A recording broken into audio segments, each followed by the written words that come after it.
Nous voici arrivés à la fin de cette réflexion sur le livre d'Esther. Et pour conclure, j'aimerais que nous nous posions la question suivante.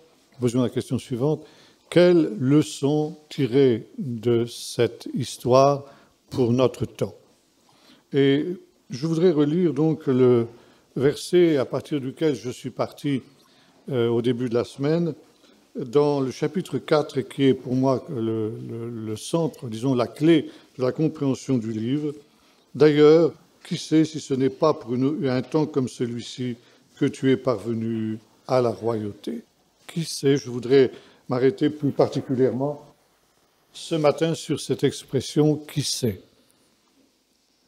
Donc, quelles leçons tirer pour notre temps à partir de l'histoire d'Esther? La première leçon qu'il nous faut tirer concerne le peuple d'Israël. Il ne faut pas oublier que cette histoire concerne particulièrement et tout d'abord le peuple juif. Et ce récit nous a été conservé dans l'Écriture comme un mémorial pour que l'on se souvienne constamment et, d'après les sages, jusque dans l'éternité, de cette délivrance miraculeuse qui a été réalisée par Dieu à cette période-là. Et nous avons vu que la semaine qui précède la fête de Pourim, on lit ce texte où il est dit « Souviens-toi d'Amalek ». Et selon le Rachi, donc, vous savez, je vous ai évoqué ce texte où il nous est dit « Parce que la main de l'ennemi a été dressée sur le trône de l'Éternel ». Et j'ai rappelé qu'il y avait une lettre qui faisait défaut dans ce mot « qui sait » le trône. Et le grand commentateur juif Rachi nous a dit « C'est la preuve que nous avons ici affaire non pas à un ennemi terrestre, mais bel et bien à un ennemi céleste. Et cet ennemi agit lui aussi de manière cachée. » Esther, c'est le livre de ce qui est caché. Dieu se cache, Dieu cache son œuvre avant de la révéler, mais il n'est pas le seul à se cacher. L'adversaire aussi se cache. L'adversaire se dissimule et il le fait toujours parce que justement c'est sa manière de faire. Il avance toujours masqué. Et il ne se manifeste jamais au grand jour. Il peut se déguiser même en ange de lumière, nous est-il dit, de telle sorte que nous avons besoin d'un discernement spirituel qui vient de Dieu pour le débusquer et pour le combattre avec les armes de l'esprit. Et le livre d'Esther, c'est justement le livre qui met en lumière les choses qui sont cachées. Autrement dit, Israël, et c'est ce qui est le sens même de cette fête des Pourim, qui se célèbre chaque année en souvenir de cet événement, Israël ne doit jamais s'assoupir. Autrement, s'il s'assoupit, c'est Amalek qui a le dessus.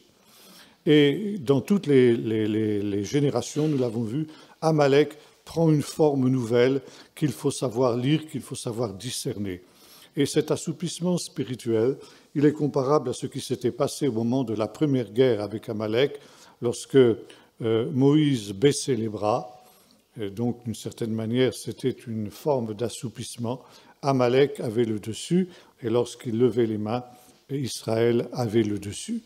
Et donc, Israël est invité à discerner cet esprit des ténèbres qui agit d'une manière cachée à chaque génération, dans chaque temps. Et Israël ne doit jamais baisser la garde, cesser de cette vigilance-là. Et nous pouvons dire qu'au-delà d'Israël, bien sûr, c'est aussi le peuple de Dieu, l'Église, qui est invité à se mobiliser constamment pour discerner aussi quelle forme prend Amalek dans ce temps, dans le temps qui est le nôtre. Et la pire chose qui pourrait arriver à l'Église, c'est justement d'oublier Amalek, d'oublier qu'elle est dans une confrontation permanente avec l'adversaire.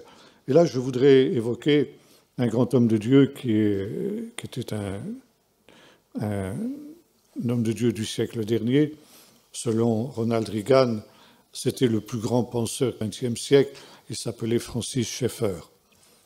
Et avant sa mort, Francis Schaeffer, qui avait écrit un dernier ouvrage qui n'a jamais été traduit en français et pour cause, il appelait ce livre, ce dernier ouvrage, le grand désastre évangélique. Et c'est la raison pour laquelle cet ouvrage n'a jamais été traduit en français. Et il disait ceci: dans les temps qui viennent, c'est-à-dire au XXIe siècle, il faut que les évangéliques se réalisent qu'ils vont être amenés à une confrontation. Ça veut dire à un conflit, à un combat. Une confrontation dans l'amour, mais une confrontation quand même. Et aujourd'hui, cette parole prend beaucoup plus de relief qu'elle ne l'a jamais fait à aucune autre période de l'histoire, parce que nous arrivons dans les temps qui sont les temps de la fin, et où par conséquent, où l'adversaire se déchaîne, comme il s'était déchaîné à l'époque d'Esther. La deuxième leçon que nous tirons de cette histoire, c'est que Dieu, plutôt Israël seul, est éternel. Israël est un peuple éternel, est un peuple indestructible. Les autres peuples naissent, disparaissent au gré des vicissitudes de l'histoire, mais seul Israël a traversé l'histoire et Israël subsistera jusqu'à la fin, et c'est aussi le sens du livre d'Esther. Et c'est aussi la raison pour laquelle nous devons considérer que le fait que nous soyons greffés sur l'olivier d'Israël est aussi quelque chose qui est très important pour l'Église, et notamment dans ce temps. Troisième leçon que je voudrais tirer de cette histoire d'Esther, c'est que quand Dieu est oublié, il se cache. Et nous avons vu que une des caractéristiques essentielles du livre d'Esther, c'est précisément que Dieu se cache. Et aujourd'hui, comme j'ai eu l'occasion de le dire, nous sommes dans un temps où Dieu, d'une certaine manière, est chassé de notre univers, est chassé de notre horizon. Et en cela, notre civilisation moderne ressemble à la civilisation de la tour de Babel. Et une des caractéristiques de la Babel antique, c'était que les hommes cherchaient à construire une société qui serait un paradis terrestre, mais un paradis dont Dieu serait exclu.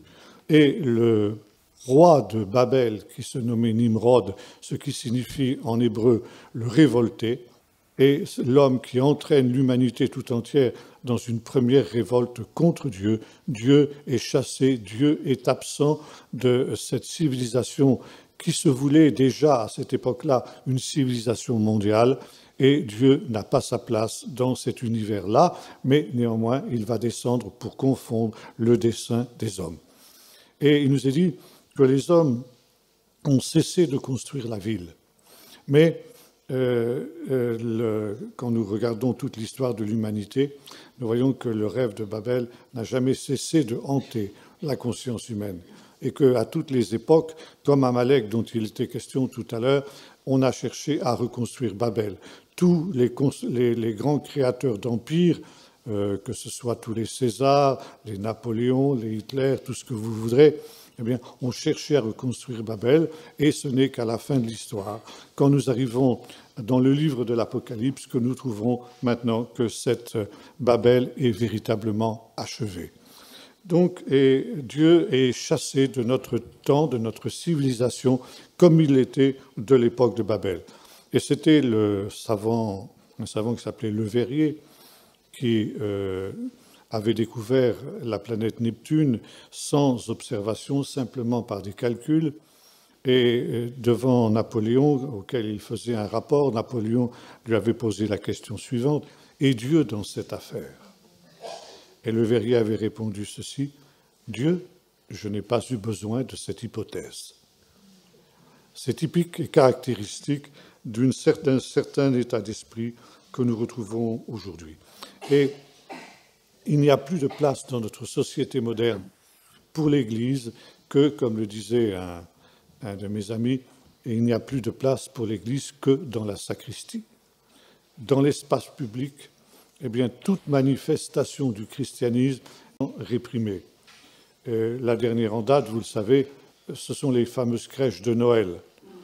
Je ne suis pas un grand fanatique des crèches, loin de là.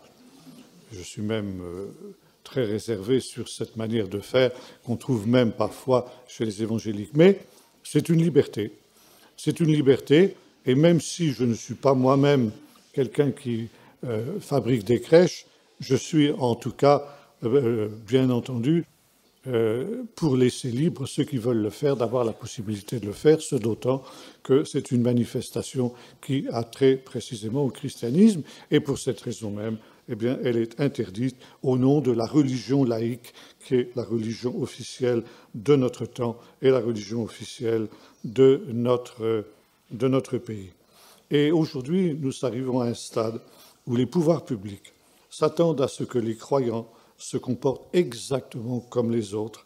Ça veut dire que nous sommes dans un processus d'assimilation semblable à celui que nous trouvons à l'époque d'Esther. Un homme politique a dit ceci, je crois que c'était Michel Rocard, si ma mémoire est bonne, peu importe, il a dit « La foi est une affaire privée qui ne doit avoir aucune incidence en dehors de cette sphère-là ». Autrement dit, effectivement, c'est le slogan « l'Église dans la sacristie ».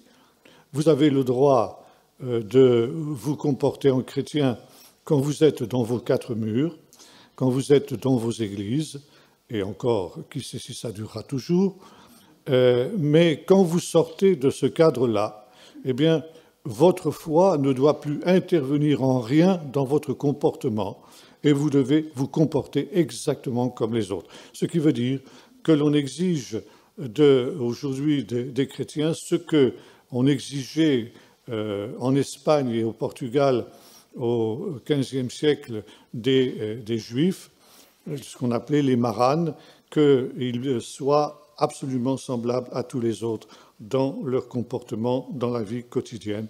Et nombre de croyants aujourd'hui se laissent happer par cette nécessité d'être comme les autres dans la vie courante.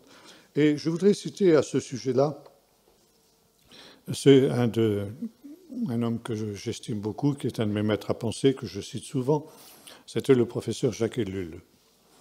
Et une des dernières fois que j'ai eu l'occasion de le rencontrer, avant sa mort, il m'avait dit ceci, nous entrons dans une situation de diaspora spirituelle. Qu'est-ce qu'il voulait dire par là? Il voulait dire que le peuple juif avait été amené à vivre dans des conditions parfaitement hostiles en tout. La société ambiante était absolument hostile au judaïsme sous toutes ses formes et sous toutes ses manifestations. Et malgré cela, malgré ces oppositions, malgré ces persécutions, malgré tout ce qui était contraire, le peuple juif, envers vents et marées, a réussi à garder jusqu'à ce jour son identité. Or, disait le professeur Ellul, pendant des siècles, l'Église a vécu dans une situation, dans une société qui lui était globalement favorable. Ça ne veut pas dire que cette société était chrétienne, ça ne veut pas dire qu'il n'y avait pas parfois, pour certains, comme par exemple à l'époque de la Réforme, des persécutions, mais disons la société, la civilisation, la culture étaient marquées par l'Évangile. Et ce faisant, quand quelqu'un voulait vivre l'Évangile, voulait s'efforcer de vivre l'Évangile, il avait l'approbation de la société d'une manière globale, d'une manière générale, parce que les principes de la société étaient pratiquement les mêmes que ceux de l'Évangile. Aujourd'hui, la situation est totalement inversée. Nous sommes dans une civilisation post-chrétienne, et on pourrait même dire anti-chrétienne, c'est-à-dire antichrist. C'est évidemment le même sens, le même mot, et de telle sorte que la société nous est globalement hostile. Et nous sommes, par conséquent, comme le notait très bien le professeur Ellul, nous sommes arrivés maintenant dans une situation où, comme il le disait, tous les éléments de notre culture, absolument tous les éléments de notre civilisation sont tous contre l'Évangile dans tous les domaines et de toutes les manières. Par conséquent, nous sommes passés d'un environnement qui était un environnement, l'Évangile, nous sommes passés dans un environnement qui est devenu un environnement hostile. Et ce faisant, nous sommes entrés dans la situation qui était celle des Juifs pendant toute leur histoire de leur dispersion, ça veut dire confrontés, et je reprends ce que disait Francis Schaeffer que j'évoquais tout à l'heure, nous sommes maintenant amenés à vivre dans une confrontation permanente avec les puissances des ténèbres qui sont autour de cette civilisation antichrétienne dans laquelle nous sommes malheureusement plongés. Et comme je l'ai noté aussi, il y a un des éléments les plus dangereux de cette diaspora spirituelle, c'est cet attrait du divertissement qui n'est pas quelque chose, et ça qui est l'esprit d'Amalek, mais qui n'est pas un esprit visible. Une sœur, pendant un repas, faisait cette réflexion très juste. Si l'ennemi arrivait, comme ça a été le cas, par exemple, dans certaines périodes de l'histoire, avec une volonté de persécution ouverte, bon, les choses seraient claires. On saurait qu'on a affaire à un ennemi. Seulement, le problème, c'est qu'il avance masqué. Il avance non pas par l'opposition, mais par la séduction.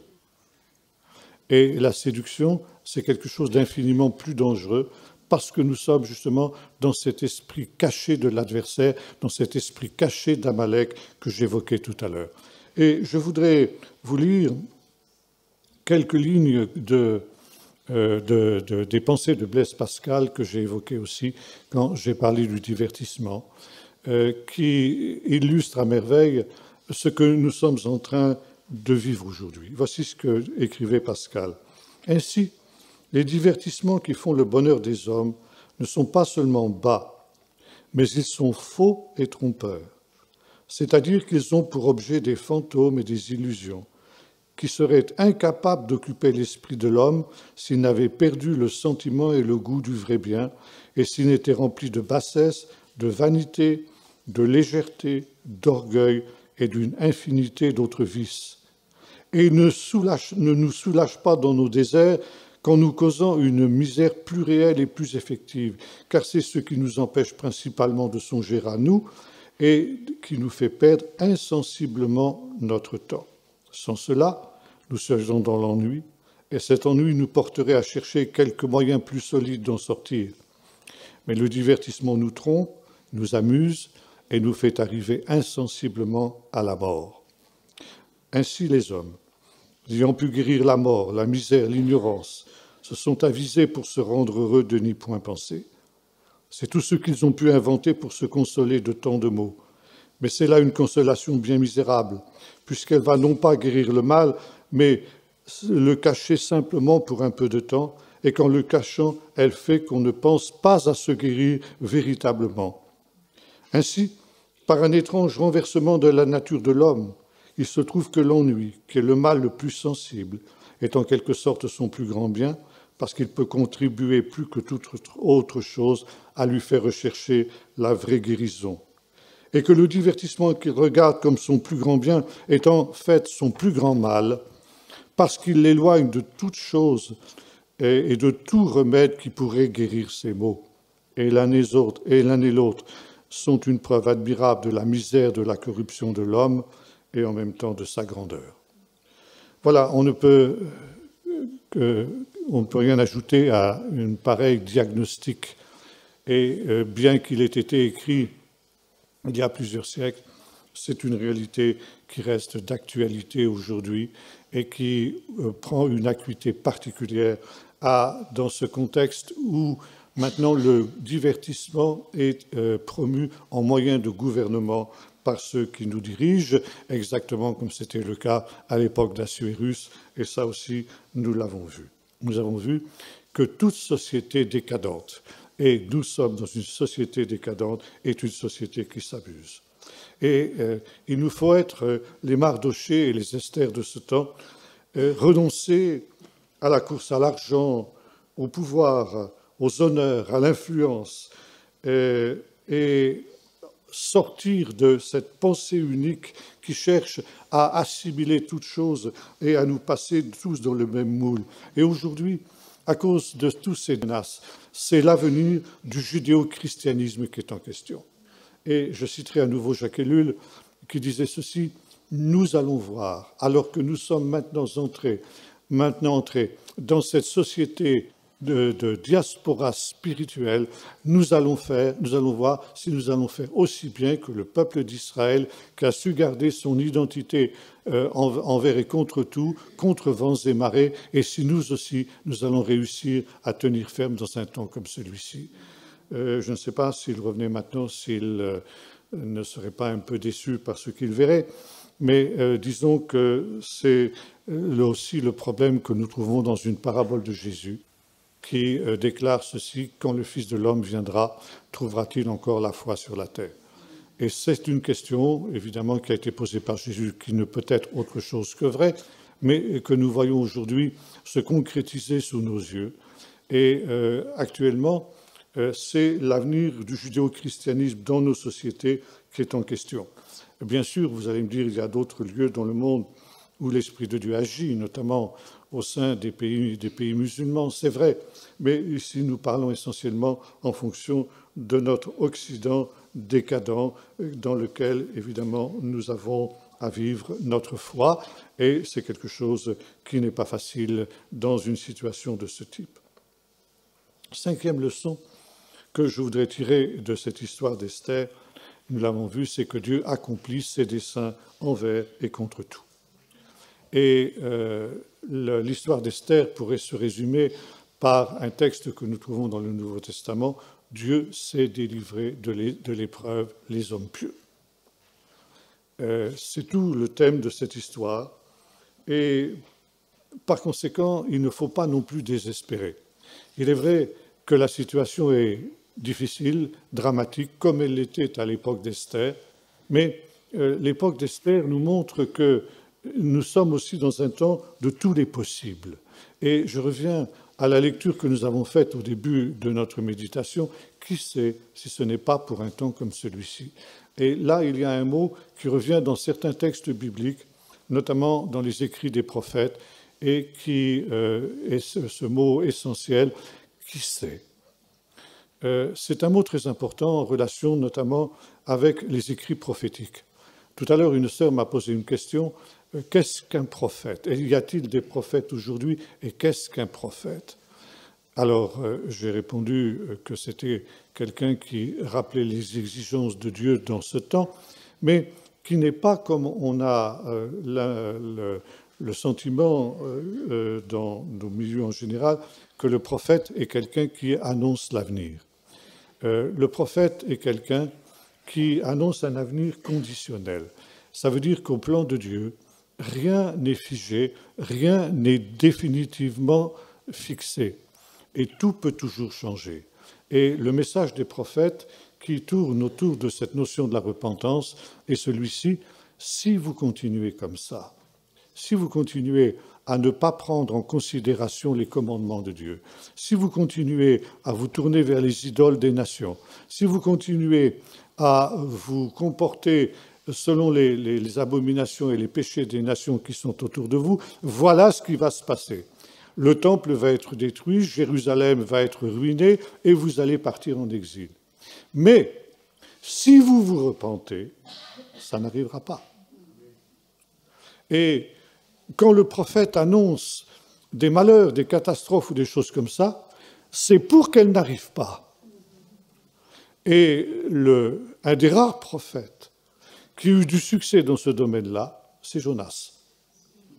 Jonas qui avait été envoyé vers Ninive avec un message qui était complètement terrible. Encore 40 jours et Ninive est détruite. C'est décidé, c'est fixé, il n'y a rien à faire. Ninive est perdue. Et malgré cela, le roi de Ninive proclame un jeûne, demande à tout le peuple de se repentir. Et là aussi, nous trouvons ce même mot que celui que nous avons dans notre livre d'Esther. Qui sait?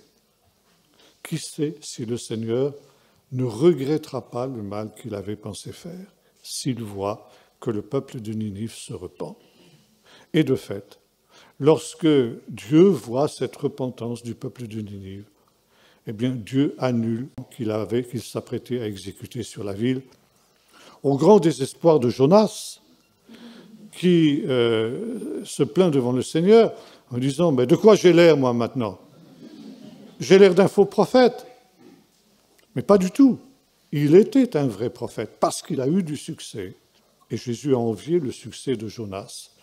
Et il dira justement qu'au jour du jugement, la génération de Jonas se lèvera avec sa génération et la condamnera parce qu'ils se sont repentis à la prédication de Jonas.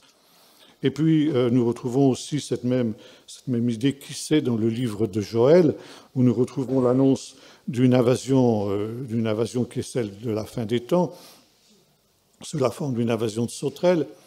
Et là aussi, il y a un appel à la repentance qui est lancé par le prophète et qui tourne autour de cette même question. Qui sait, bien qu'il soit tard, très tard, peut-être même humainement parlant trop tard, qui sait si le peuple de Dieu se repent, si Dieu ne va pas annuler le décret de jugement qu'il a prononcé sur le peuple d'Israël à cette période-là. Et quand nous lisons le livre de Joël, nous voyons que c'est effectivement ce qui va se passer. Dieu va envoyer la bénédiction après avoir pensé envoyer la malédiction. Qui sait si ce n'est pas pour un temps comme celui-ci? Qui sait ce qui peut se passer dans ce temps si le peuple de Dieu discerne les temps exactement comme l'avaient fait Mardochée et Esther. Discerner les temps, c'est quelque chose d'essentiel. Il y a dans le livre de l'Ecclésiaste un poème qu'on appelle le poème du temps. Il y a un temps pour tout, disait le prophète. Il y a un temps pour une chose et il y a un temps pour son contraire. Et le livre d'Esther est aussi un temps qui nous montre que pour les acteurs du drame, il a fallu avoir ce discernement des temps, ce discernement des choses cachées. Il y a eu pour Esther un temps pour se taire. Quand elle est arrivée à la cour du roi, elle devait cacher son origine et sa race. Et puis, il y a eu un autre temps, un temps pour parler. Et l'Ecclésiaste nous dit la même chose, il y a un temps pour parler et il y a un temps pour se taire. Et évidemment, pour Esther, il ne fallait pas se tromper sur ces temps-là. Il ne fallait pas qu'elle parle à contre-temps, et il ne fallait pas qu'elle se taise à contre-temps. Et il fallait par conséquent la sagesse d'en haut, le discernement du Saint-Esprit pour pouvoir agir dans les temps de Dieu. Et je dirais qu'actuellement, nous sommes un peu dans une situation de ce type. Il y a de telles forces des ténèbres devant nous que les affronter directement, eh bien, ce serait quelque chose de suicidaire. Et là aussi, même si nous n'avons pas à cacher notre drapeau, et même si nous n'avons pas entré dans ce maranisme que j'évoquais tout à l'heure, dans laquelle notre société moderne voudrait nous faire entrer, il y a néanmoins parfois des moments où il faut se taire. Nous lisons ça aussi dans le livre du prophète Amos, où il nous est dit « C'est pourquoi dans des temps comme celui-ci, le sage se tait, parce que ces temps-là sont mauvais ». Nous avons vu que nous vivons un temps du silence de Dieu, un temps où Dieu se tait dans cette société. Et il y a des moments aussi où, comme Jésus devant Pilate, Jésus devant Hérode, comme dans d'autres circonstances, eh bien, il vaut mieux ne rien dire. Et il y a des moments où il ne faut pas jeter des perles au pourceau, de peur qu'il les piétine et finalement qu'il ne vous déchire.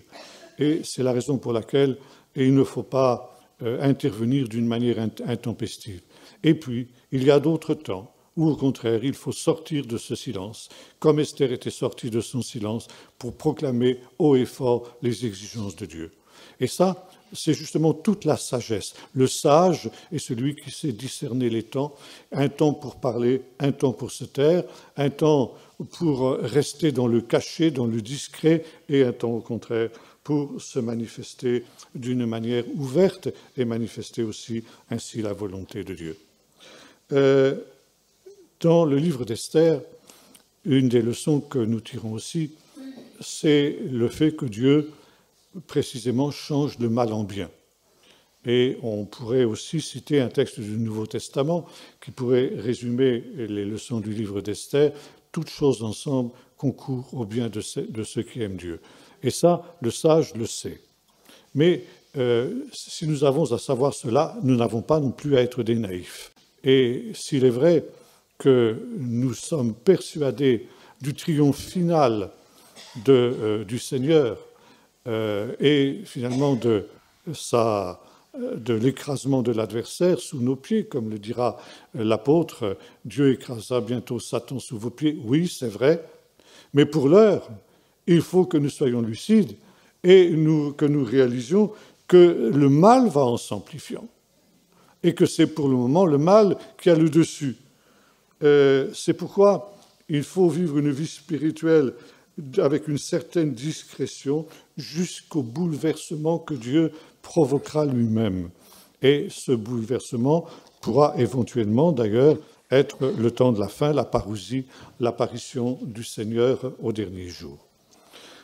Sixième leçon que je tire de cette histoire d'Esther, c'est, comme le dit le prophète Michée dans un de ses passages, que ce livre de Michée a été écrit et donné à Israël pour que tu reconnaisses, on dit en hébreu, Tzidkot Adonai. Littéralement, ça veut dire les actes de justice de Dieu. Ça veut dire, plus exactement, les actes de délivrance de Dieu. Et ça veut dire que nous avons à discerner ce que le Seigneur veut faire dans le temps dans lequel nous vivons, et c'est le prolongement de la pensée précédente. Et là, il y a une autre réalité qu'il nous faut prendre. Les choses ne sont pas contradictoires, mais nous sommes dans un monde, nous avons vu, où tout ce qui est du passé est quelque chose de mauvais. On gomme jusqu'à notre histoire. L'homme moderne est un homme sans histoire, sans passé, et par conséquent sans futur. Et ce n'est pas pour rien qu'un des slogans des jeunes de ce temps est précisément celui-ci, « No future », pas d'avenir. Maintenant, on est à la recherche précisément parce que l'on n'a pas de passé, on n'a plus de référence au passé, on est à la recherche de nouveautés. Et ce qui est nouveau est forcément positif.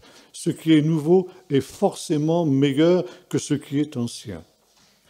Or, c'est un piège aussi dans lequel tombent un certain nombre d'enfants de Dieu qui sont à la recherche de modes nouvelles dans le domaine spirituel, des modes de plus en plus étranges, des modes de plus en plus vaines et des modes de plus en plus éphémères. En son temps, il y a eu la soi-disant bénédiction de Toronto, où on poussait des cris d'animaux, etc. Aujourd'hui, il y a la prolongation de cette mode qui est maintenant complètement dépassée et délaissée, mais c'est ce qu'on appelle le Kingdom Now, le royaume maintenant. Nous allons recevoir, paraît-il, une telle puissance que les apôtres paraîtront des petits-enfants à côté de ce que le Seigneur va manifester. Et par conséquent, il faut s'attendre à des révélations qui vont éclipser la Bible. La Bible, c'est du passé, c'est quelque chose qui n'a plus de valeur aujourd'hui, mais nous devons vivre uniquement des révélations de Dieu. C'est quelque chose d'extrêmement grave, parce que justement, on se détourne de la parole de Dieu. C'est une mode qui nous vient des États-Unis, comme la plupart de ces modes-là, d'une église qui est située en Californie, qui s'appelle l'église de Bethel, dont le pasteur principal s'appelle Bill Johnson. Si vous entendez parler de ce personnage, et vous en entendrez certainement parler dans les temps qui viennent, soyez extrêmement circonspects, soyez extrêmement prudents par rapport à ces choses-là. Or, il faut savoir que Dieu est celui qui ne change pas. Si les choses changent, c'est qu'elles ne sont pas bonnes. S'il nous faut changer l'Évangile, c'est que l'Évangile n'était pas bon. Et si l'Évangile n'est pas bon, qu'avons-nous à faire de l'Évangile? Allons faire autre chose. Mais Dieu est celui qui ne change pas, et sa parole ne change pas. Et ça, nous avons beaucoup de mal à le comprendre aujourd'hui, parce que la Bible est un livre vieux de 4000 ans pour ses parties les plus anciennes, et par conséquent, ça nous semble tellement loin des critères de notre civilisation moderne que beaucoup d'enfants de Dieu abandonnent justement la lecture et l'étude de la Bible. Et ça aussi, c'est quelque chose de dramatique dans ce temps. Or, le livre d'Esther nous montre précisément cette permanence, l'action de Dieu. Dieu est celui qui ne change pas. Et si le livre d'Esther est écrit et nous rappelle ce qui s'est passé dans ce temps-là, ça nous avons l'occasion de le dire, c'est pour nous montrer ce qui peut se passer aujourd'hui dans notre temps. Et se souvenir des choses de Dieu, des tzidkot Adonai, comme on dit en hébreu, ça veut dire de ces actes de miséricorde de Dieu envers son peuple, c'est les actualiser. Quand on se souvient en hébreu, se souvenir de quelque chose, c'est actualiser cette réalité. Et si Dieu a fait sortir son pays, son peuple d'Égypte autrefois, il peut le faire encore aujourd'hui. Il peut nous faire sortir aujourd'hui de toutes nos Égyptes. Si nous nous souvenons de ces choses, alors nous aussi, nous pouvons sortir libres. Si nous nous souvenons que Dieu a délivré son peuple à l'époque d'Esther, alors ça veut dire qu'aujourd'hui aussi, le Seigneur peut nous délivrer. Rapidement encore, ce temps est un temps de vigilance. Un temps qui est marqué, comme à l'époque d'Assuérus, par la richesse, le luxe, l'extravagance, la démesure, la perte du bon sens, et où il y a par conséquent ce choc de deux mondes qui sont totalement antagonistes. Et dans un temps comme celui-ci, il faut savoir choisir son camp. Il faut savoir dire non, ne pas être dans le consensus et entrer dans cette confrontation dans l'amour, mais confrontation quand même, dont parlait Francis Schaeffer dans cet ouvrage que j'évoquais tout à l'heure. Je conclus. Et je citerai cette parole de Jésus lorsque ses disciples sont revenus de la mission laquelle Jésus les avait envoyés, tout joyeux, parce que, disait-il, les démons même nous sont soumis. Et Jésus a tressailli de joie, nous est-il dit, c'est ce que les théologiens appellent l'hymne de jubilation de Jésus. Je te loue, Père, Seigneur du ciel et de la terre, de ce que tu as caché ces choses aux sages et aux intelligents, et de ce que tu les as révélées aux petits, tu as caché.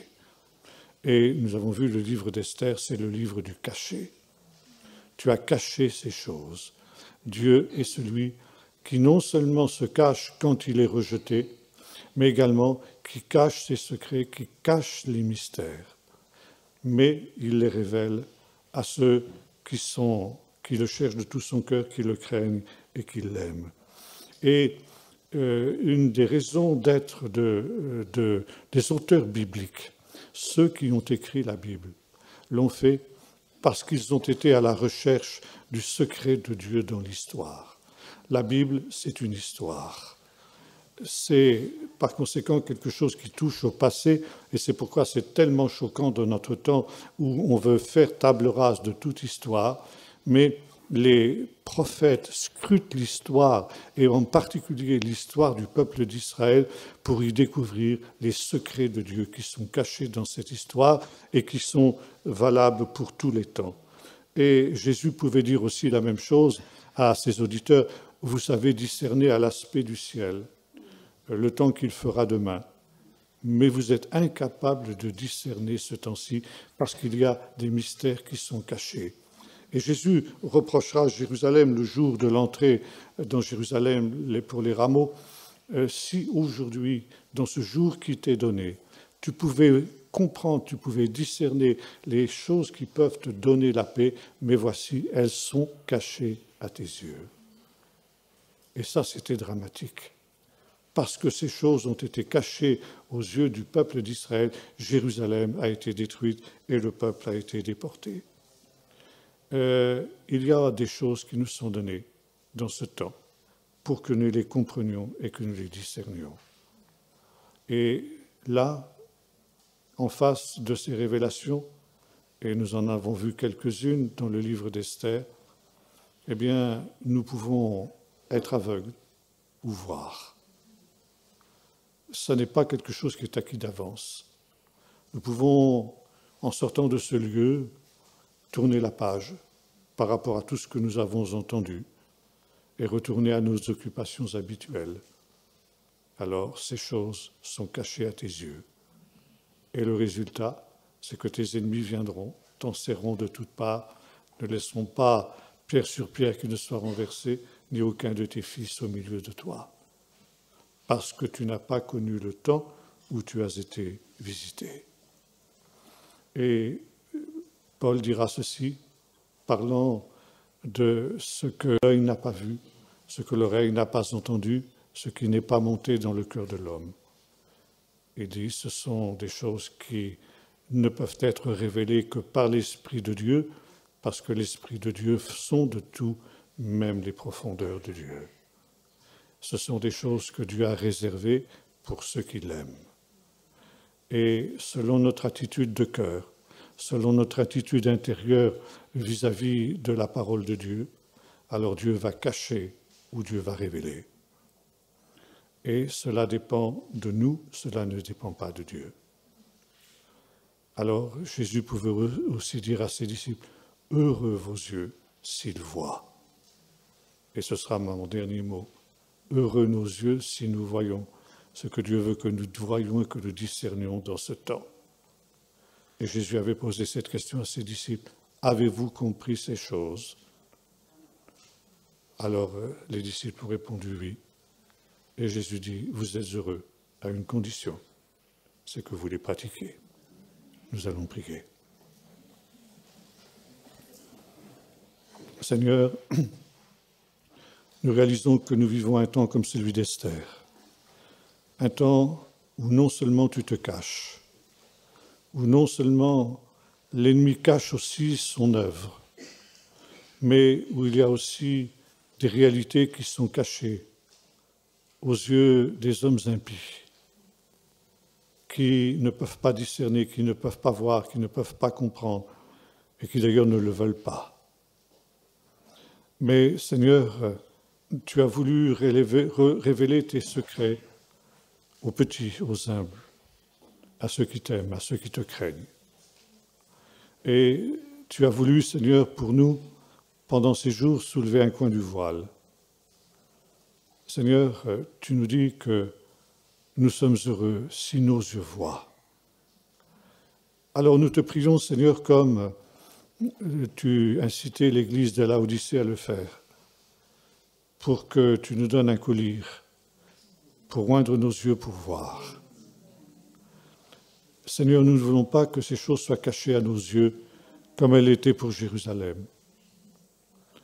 Mais nous te prions, Seigneur, pour que nous puissions comprendre les temps, pour agir comme des sages, ne pas agir à contre-temps, savoir quand parler, quand se taire, quand agir, quand rester dans l'attente des temps que tu as préparés d'avance.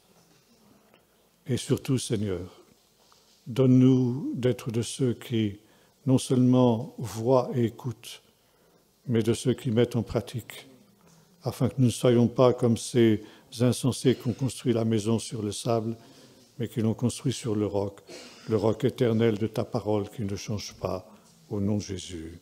Amen.